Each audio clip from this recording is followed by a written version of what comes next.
नमस्कार, मैं हूं कुमार कुणाल धीरज। मुद्दा में आपका स्वागत है।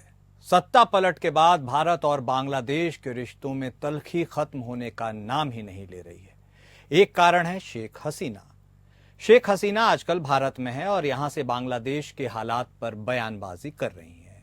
ये बात वहां की अंतरिम सरकार को नागवार गुजर रहा है और इससे भारत से रिश्ते तनावपूर्ण हो चले हैं। शेख हसीना ने कहा है कि कुछ समय में बांग्लादेश अफगानिस्तान में तब्दील हो जाएगा।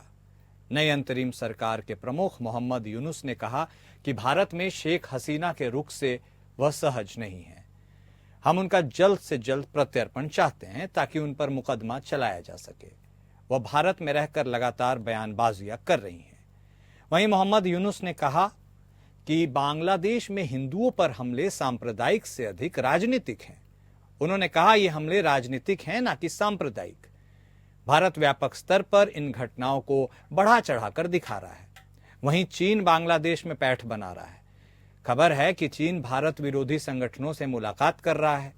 चीन बांग्लादेश की नई सरकार और इस्लामिक दलों से अपनी दोस्ती बढ़ा रहा है, जो कहीं ना कहीं भारत के लिए एक बुरी खबर है।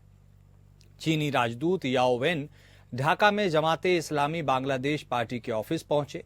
यहां उन्होंने पार्टी की प्रशंसा भी की। कुछ दिन पहले ही बांग्लादेश में जमाते इस्लामी पर लगी पाबंदियों को हटा लिया गया था। जमाते इस्लामी पर शेख हसीना सरकार ने 2013 में पाबंदी लगा दी थी। जमाते इस्लामी बांग्लादेश की सबसे बड़ी इस्लामिक पार्टी है। इस पार्टी का छात्र संगठन काफी मजबूत है। छात्र आंदोलन के बाद ये बात और अहम हो गई है। दरअसल बीते दिनों ऐसे कई वाकये हुए हैं जिसमें बांग्लादेश की नई अंतरिम सरकार समेत अहम पक्षों ने पाकिस्तान और चीन से रिश्ते मजबूत करने के संकेत दिए हैं। एक महीने पहले तक जो बांग्लादेश भारत के करीब था, वो अब चीन और पाकिस्तान से रिश्ते सुधारने की वकालत कर रहा है। कहा जा रहा है कि शेख हसीना का सत्ता से बाहर होना चीन और पाकिस्तान के लिए मौके की तरह है। चीनी राजदूत और जमात के नेताओं की मुलाकात को भी इसी रूप में देखा जा रहा है। ऐसे में बड़ा सवाल यह है कि भारत बांग्लादेश में अपने हितों की कैसे रक्षा करे, चीन और पाकिस्तान को कैसे बांग्लादेश से दूर रखे, बांग्लादेश में हिंदुओं के हितों की रक्षा कैसे हो, क्या शेख हसीना का प्रत्यर्पण भारत होने देगा और तमाम तनाव के बीच बांग्लादेश से रिश्ते कूटनीतिक स्तर पर कैसे सुधारे जाएं। तो हिंदुओं पर हिंसा के मामले बढ़े हैं और द्विपक्षीय समझौते पर बातचीत की बात सामने आ रही है। शेख हसीना के बिना बांग्लादेश अफगानिस्तान हो जाएगा, इस नैरेटिव को वहां की अंतरिम सरकार के प्रमुख मोहम्मद यूनुस ने काफी गंभीरता पूर्वक लिया है। इसके साथ ही मोहम्मद यूनुस ने यह भी कहा है कि ये जो हमले हो रहे हैं वह सांप्रदायिक से ज्यादा राजनीतिक हैं। शेख हसीना को चुप रहना होगा, ये भी उन्होंने कहा है। मोहम्मद यूनुस कहते हैं कि अवामी लीग छोड़कर हर दूसरे दल को इस्लामी समझने की विचारधारा से अब आगे बढ़ना चाहिए। ढाका में पाकिस्तानी अधिकारी से बातचीत के दौरान अंतरिम मंत्री नाहिद इस्लाम ने दोनों देशों के बीच मजबूत संबंध और 1971 के प्रश्न को सुलझाने की बात कही। आपको बता दें कि अगस्त 13 को बांग्लादेश की पूर्व प्रधानमंत्री शेख हसीना ने एक बयान दिया था। अगस्त 13 की बात है, वो भी इतनी पुरानी कि न्याय होना चाहिए और जो लोग इस दंगे फसाद में शामिल हैं उनकी जांच होनी चाहिए। बस यही स्टेटमेंट जो उनके बेटे ने पोस्ट किया था एक्स पर, इसको लेकर के अब वहां पर अंतरिम सरकार के प्रमुख मोहम्मद यूनुस, अब उन्हें इस बात से आपत्ति होने लगी है। इसके साथ ही एक बेहद ताज़ा डेवलपमेंट भी हो रहा है। चीनी राजदूत जो बांग्लादेश में हैं, वो याओ वेन ढाका जिनका नाम है, वो ढाका में जमाते इस्लाम बांग्लादेश पार्टी के ऑफिस पहुंचे और वहां पहुंच करके उन्होंने इसे बेहद ही सुसंगठित पार्टी बताया।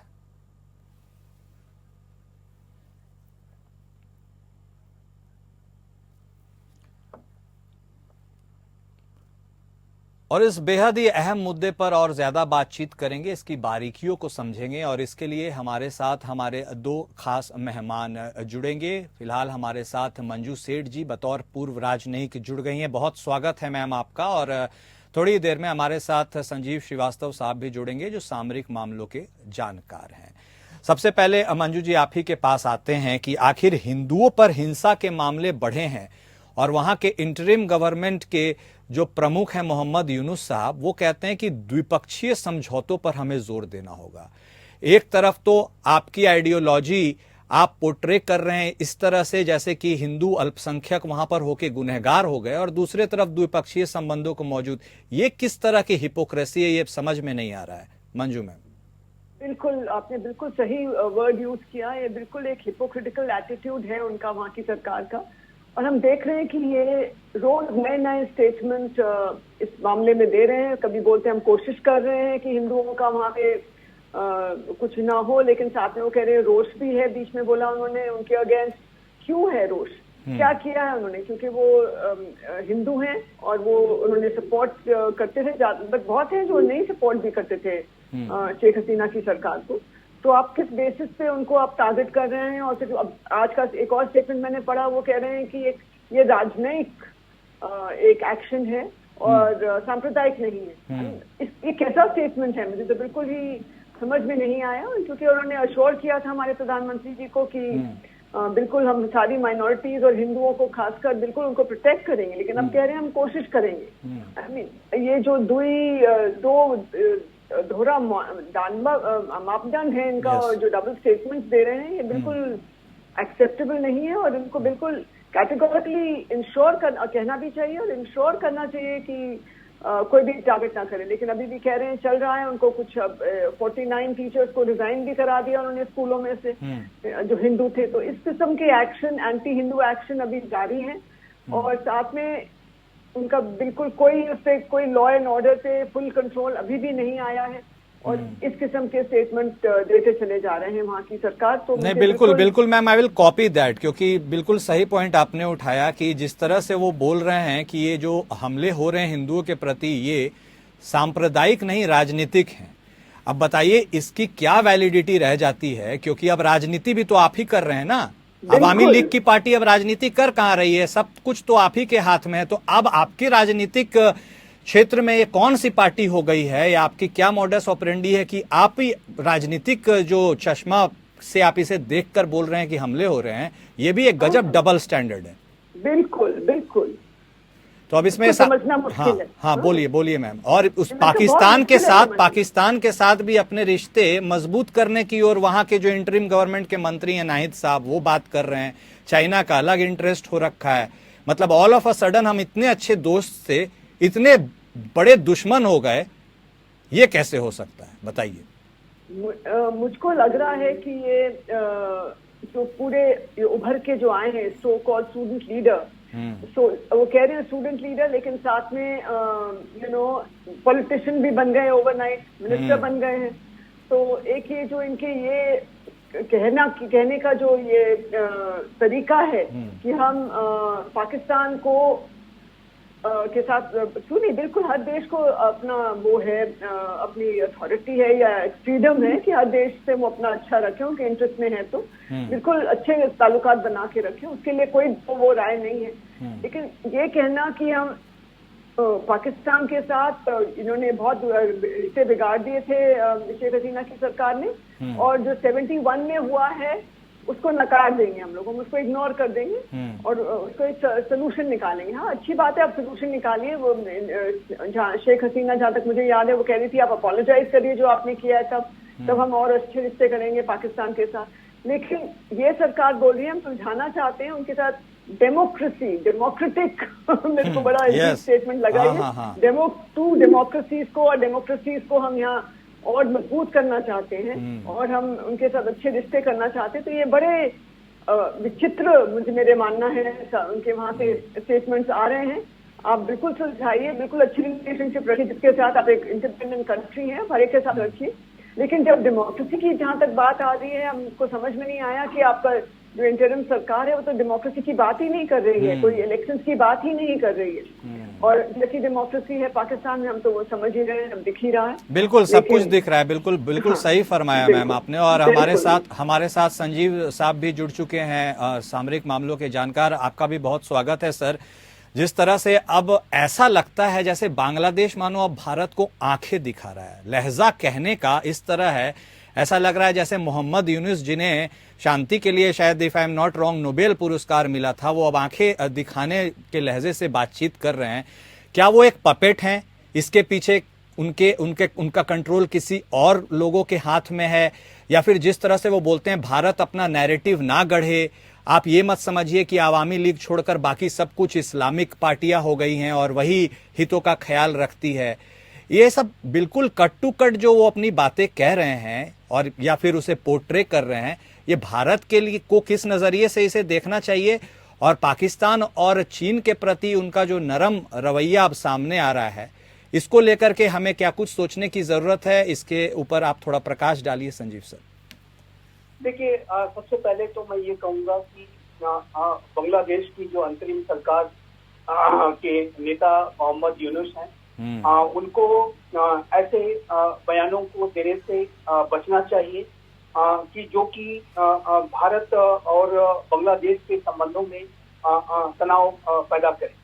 और उनकी सबसे पहली प्राथमिकता ये होनी चाहिए कि वो बांग्लादेश के लोकतंत्र को बचाए, बांग्लादेश में कानून का शासन स्थापित करे, बांग्लादेश में अल्पसंख्यकों की स्थिति, विशेष रूप से जो हिंदू कम्युनिटी पर जो हमले किए जा रहे हैं उसको तुरंत रोकें। बांग्लादेश में जो अतिवादी आतंकपरस्त ताकतें हैं वो जिस तरीके से अपने मंसूबे लगातार बढ़ा रही हैं और लगातार वो जिस तरीके से बड़े हौसलों के साथ वो अब सामने आ रही हैं, वो बांग्लादेश के लोकतंत्र को रसातल में ले जाए।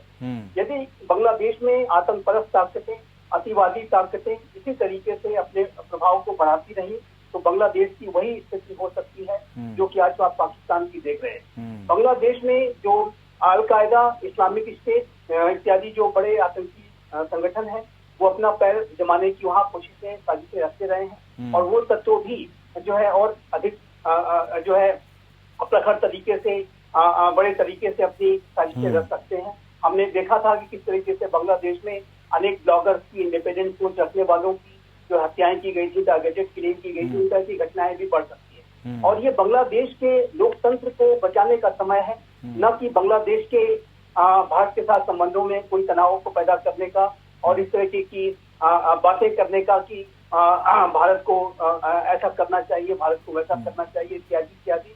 मुझे लगता है कि मोहम्मद यूनुस, जो कि नोबेल शांति पुरस्कार से उनको नवाजा गया था, उनको अपनी पूरी इमेज को ध्यान में रखते हुए और सबसे बड़ी बात की पूरे बांग्लादेश की इमेज आज खतरे में है, उसका जो लोकतंत्र खतरे में है, उसका जो पूरा राष्ट्र है वो खतरे में है, बड़ी साजिश का वो शिकार हो रहा है। तो ऐसे में उनकी ये जिम्मेदारी पहले बनती है कि वो अपने राष्ट्र को पहले बचाएं और फिर वो भारत के बारे में कुछ कहें। तो ये संजीव साहब एक और बात है जो बेहद गौर करने वाली बात है। उन्होंने एक और बात कही है कि भारत को, जो शेख हसीना को भारत में अभी डिपोज्ड हैं, भारत को उन्हें वापस बांग्लादेश को सौंप देना चाहिए, उनके ऊपर वहां पर जो भी है कार्यवाही या फिर जो सुनवाई होगी वो चलेगी। मुझे तो इस बात से ताज्जुब लगता है कि ये वही बांग्लादेश है जिसने शेख हसीना का इस्तीफा लेकर के उन्हें बोला कि आप देश छोड़ दीजिए, आप चले जाइए, उन्हें वहां से भागने पर मजबूर किया, और अब ये ऑल ऑफ अ सडन 1 महीने के बाद बोलते हैं कि भारत को उन्हें सौंप देना चाहिए। अरे सौंप ही देना चाहिए था तो आपने भगाया क्यों? देखिए, अभी तक बांग्लादेश की तरफ से आधिकारिक तौर पर बांग्लादेश की पूर्व प्रधानमंत्री शेख हसीना के प्रत्यर्पण की मांग नहीं की गई। हाँ, अभी नहीं की गई। जैसे कि ये जो बयान वगैरह अवश्य आ रहे हैं, अभी मोहम्मद यूनुस ने भी स्वयं ये बयान दिया है कि उन्हें वापस वर्बली शब्द का जिक्र किया है कि कुछ लिखित में नहीं है, ये सब वर्बली है। वर्बली है। तो अभी तक जो वर्बली है और जब तक कोई ऑफिशियल रिक्वेस्ट नहीं आती तब तक इसके बारे में बहुत कुछ ऑफिशियल लेवल पर नहीं हो सकता। लेकिन जहां तक शेख हसीना और उनके जीवन के रक्षा का प्रश्न है, उनके परिवार के सदस्यों की और उनकी स्वयं की भारत ने पहले भी मदद की। 1975 में आप जानते हैं कि जब उनके पिता बंगबंधु शेख मुजीबुर रहमान और बांग्लादेश में मौजूद उनके परिवार के अन्य सदस्यों की हत्या कर दी गई थी, तो उस समय शेख हसीना विदेश में थी और जब वो विदेश में जर्मनी से और जब भारत में उनको लंबे समय तक भारत में वो रही है, शरण दिया भारत में। बांग्लादेश की पूर्व प्रधानमंत्री शेख हसीना भारत के लिए एक मित्र की तरह से रही हैं और भारत उनकी पूरी मदद करेगा और भारत इस बात को जानता है। मैं आपके चैनल के माध्यम से अवश्य कहना चाहता हूं कि यदि शेख हसीना इस तरीके के नकारात्मक जो वातावरण जो कि अवामी लीग जो उनकी पार्टी है उनके विरुद्ध बना हुआ है, उनके विरुद्ध एक गहरी साजिश रची गई है, उनके पार्टी के जो नेताओं को परसिक्यूट किया जा रहा है, उनकी हत्याएं की गई है। और ऐसे में यदि बांग्लादेश में वो वापस लौटती है तो उनके जीवन पर खतरा आ सकता है। और ये बांग्लादेश में जो एक गृह युद्ध जैसी स्थिति पैदा कर सकता है। नहीं, ये तो ऑब्वियस है सर, ये ऑब्वियस है। उनको मतलब वहां पर बुलाने का मतलब ही साफ है कि वो क्या होना है, वो जिसके बारे में क्या ही कोई कहा जा सकता है। बाकी सारे चीजें तो फॉर्मेलिटी रहती है, लेकिन पनिश करना एक मेन मोटिव हो सकता है। मंजू मैम, आपके पास आते हैं। एक बेहद अहम सवाल है, क्योंकि आप इन तरह के चीजों से वाकिफ हैं। जब एक कोई भी राजनयिक, क्योंकि अगर चीनी राजदूत की बात करें, जो याओ वेन है, वो ढाका में एक ऐसी पार्टी के प्रमुख से या उसके ऑफिस से मुलाकात करते हैं जो विगत कई सालों से प्रतिबंधित थी, जिसकी छवि भी अच्छी नहीं थी, और वहां जाकर के उनसे मिलकर के कहते हैं कि वेरी ऑर्गेनाइज्ड पार्टी, बहुत सुसंगठित पार्टी है, काम करने वाली पार्टी है। ये जो चीन इस तरह से अपनी चालों को चलता और गढ़ता है, और वो जो एक इनिशिएटिव है, बांग्लादेश एक इम्पॉर्टेंट कॉरिडोर भी है चीन के पर्सपेक्टिव से, तो ऐसे में आप ये जो पॉलिटिकल ये घटनाक्रम देखते हैं दो देशों की जो होती हैं, जिसमें कि आप अपने राजदूत को भेजते हैं, मुलाकात करते हैं और एक मैसेजिंग की कोशिश की जाती है, ये कितना अहम है और चीन के क्या क्या वेस्टेड इंटरेस्ट है जिसको वो वहां पर पेसिफाई करने की या फिर उसे और ज्यादा तवज्जो देने की कोशिश करता है? बिल्कुल आपने सही कहा कि मैसेजिंग भी हो रही है साथ में, लेकिन कहना कि ये जमात इस्लामी जो ऑर्गेनाइजेशन है और जो ये बहुत सपोर्टेड है बाय जो according to reports by Pakistan और शुरू से ही, और इसलिए इनको बैन भी किया गया था क्योंकि वो कुछ ऐसे वहां पे हरकतें कर रहे थे और सारे टेररिस्ट को इंडिया में जो इंडिया के बाहर वहां बाहर जा रहे थे उनको हेल्प भी कर रहे थे। तो इसलिए इंडिया के पॉइंट ऑफ व्यू से बहुत ही एक ये ऑर्गेनाइजेशन इतनी अच्छी नहीं थी हमारे इंटरेस्ट के लिए। लेकिन जो चीन के राजदूत उनको मिलने गए हैं, बिल्कुल उनको फ्रीडम है, मिलिए आप किसी को भी, लेकिन उनसे जो इन्होंने स्पेशल एक ये जो हमने देखा था तीसरा जो कंस्ट्रक्शन होना था, तीसरा बराज जो डैम के ऊपर, उसको जो बांग्लादेश गवर्नमेंट चाह रही थी और चीन चाह रहा था कि उन्हें मिले वो कॉन्ट्रैक्ट, और उन्होंने उनको नहीं दिया, तो चीन तो नेचुरली नाराज था। और पाकिस्तान तो वैसे ही हमेशा से कोशिश करते रहते हैं कि इंडिया को साइडलाइन कैसे किया जाए। लेकिन चीन हाउ टैक्टफुली चीन मैनेज करता है। Sorry to interrupt you ma'am, ये आवामी लीग जब शेख हसीना की भी सरकार थी तो चीन के उससे भी काफी अच्छे संबंध। बिल्कुल बिल्कुल, तो चीन का तो ये रवैया शुरू से रहा है कि, और ऑलरेडी उन्होंने बहुत डेवलपमेंटल वहाँ डेवलपमेंट प्रोजेक्ट्स भी उनको मिले हैं, चाहे कितने किए हैं मतलब जो, लेकिन उनके हित में जो था पाकिस्तान जो बांग्लादेश के हित में हो ना हो, उन्होंने वो नहीं देखते हैं। वो देखते हैं हमारा हित किसमें मीट होता है। चिटगांव के पोर्ट पे भी और जगह उन्होंने जो किया है इन्वेस्टमेंट, तो वो उनके हित में उनको लग रहा है, क्योंकि बहुत इंपॉर्टेंट ये कि जैसे आपने कहा एक कॉरिडोर है चीन के लिए भी, और इंडो पैसिफिक और उधर ही उनका बे ऑफ बंगाल और इंडो पैसिफिक की उसकी जो कहते हैं प्रॉक्सिमिटी है, तो वो उनके हित में है कि बांग्लादेश उनके साथ रहे। तो वो तो बिल्कुल सबके साथ अपना हित देखते हैं, और वो ज्यादा, जहां तक मैं देख रही हूँ, वो ज्यादा इसके बारे में लोग ही रहते हैं, ज्यादा उसको ज्यादा प्रोमिनेंस नहीं देते हैं, लेकिन क्वाइटली वर्क करते हैं हर एक के साथ, और वो उसमें देखते हैं कि इंडिया को कैसे थोड़ा सा कंटेन किया जाए हर एक जगह, हर कंट्री में, हमारे पूरे नेबरहुड में हम देख रहे हैं, और उनका अपना इन्फ्लुएंस और अपना हित कैसे इंक्रीज हो। तो बिल्कुल इस टाइप का उनका अप्रोच रहता है। और हम देख रहे हैं अभी तक वो ऐसा ही कर रहे हैं हमारे पूरे नेबरहुड में। और अब बांग्लादेश में उन्हें ये जो मिले हैं जमात इस्लामी को लीडरशिप को, तो वो बिल्कुल उनको कह रहे हैं बहुत अच्छी पार्टी है क्योंकि आप हमारे साथ काम करिए। अब तो अपना हित देख रहे हैं और अपना इन्फ्लुएंस बढ़ाने की, क्योंकि अब देख रहे हैं जमात इस्लामी सरकार में भी आ गई है। हाँ, सब कुछ ऑब्वियस है। एक पार्टी जो इतने सालों से बैंड रहती है और एक अभी एक इंटरिम गवर्नमेंट बनती है, वो उसको बिल्कुल रेगुलराइज कर देती है। सब कुछ सामने है, सिर्फ स्टेटमेंट देने से कुछ नहीं होगा। लेकिन संजीव साहब, यदि हम आतंकवाद की बात करें, सीमा सुरक्षा की बात करें, क्षेत्रीय अस्थिरता की बात करें, हम लोग सब जानते हैं कि बांग्लादेश से हम कितनी लंबी बॉर्डर को शेयर करते हैं। ऐसे में वहां की पॉलिटिकल इंस्टेबिलिटी और वहां पे हमारे कुछ ऐसे नेबर्स कि ये मतलब वेस्टेड इंटरेस्ट कुछ का फिर से राइज करना, जागना हमारे लिए कितना चिंता का विषय है और बतौर देश हम इसको कैसे हैंडल करें और हमारा क्या रुख होना चाहिए?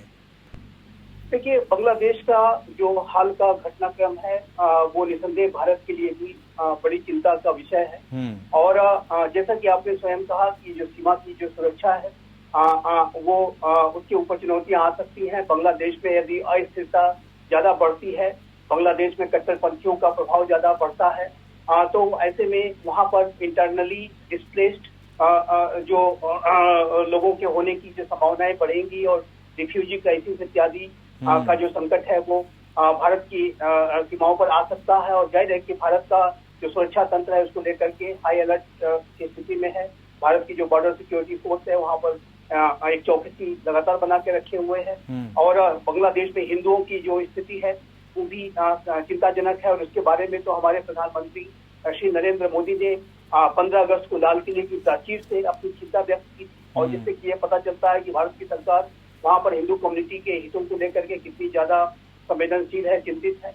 और बांग्लादेश में अगर ओवरऑल अगर देखें तो वहां पर अभी भी जो अनेक अराजक स्थितियां या अराजकता को फैलाने की, हिंसा को फैलाने की साजिशें रची जा रही हैं। लेकिन जहां तक भारत का इस पूरे विषय को डील करने का प्रश्न है, भारत की सरकार बांग्लादेश की अथॉरिटीज के साथ, चाहे वो आज की अंतरिम सरकार हो या आने वाले भविष्य में जब कभी वहाँ इलेक्शन होंगे, यदि कोई विपक्षी पार्टी भी सत्ता में आती है तो भारत सरकार का जो रुख उनके साथ भी अपने एंगेजमेंट्स को बना के रखने का होगा। और मेरा ऐसा मानना है कि भारत की सरकार को बांग्लादेश की जो भी अथॉरिटीज हैं उनके साथ निरंतर अपने संपर्कों को बना के रखना होगा।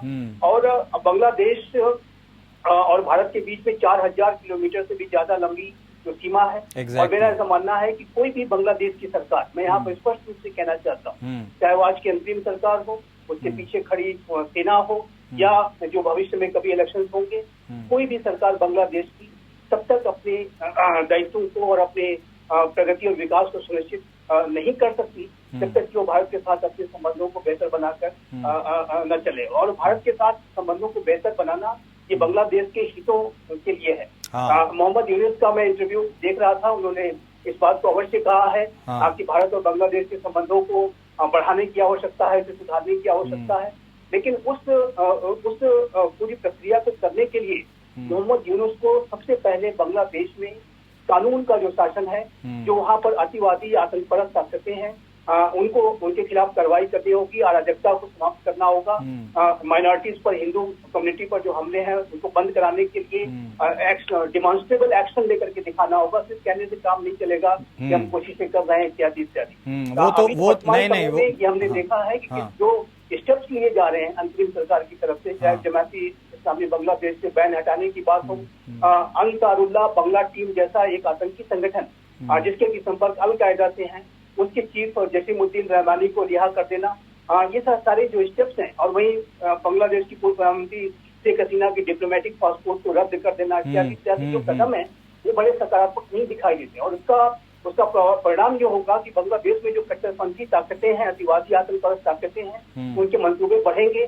पाकिस्तान की खुफिया एजेंसी ISI के मंसूबे बढ़ेंगे, अन्य जो साजिश करता है, जो विदेशी शक्तियां हैं, उनके मंसूबे बढ़ेंगे। और ये बांग्लादेश के लोकतंत्र के लिए मैं सबसे पहले कहूंगा कि बांग्लादेश का जो लोकतंत्र है और अधिक जो संकट में मुझे तो सर इस बात से भी चिंता होती है कहीं बांग्लादेश किसी और के हाथ का खिलौना बनकर ना रह जाए और उसके बाद उसे ऐसे कॉन्सिक्वेंसेस का सामना करना पड़ जाए जो उसके देश खुद पर्सनली एज अ नेशन उसके लिए भी ठीक नहीं है।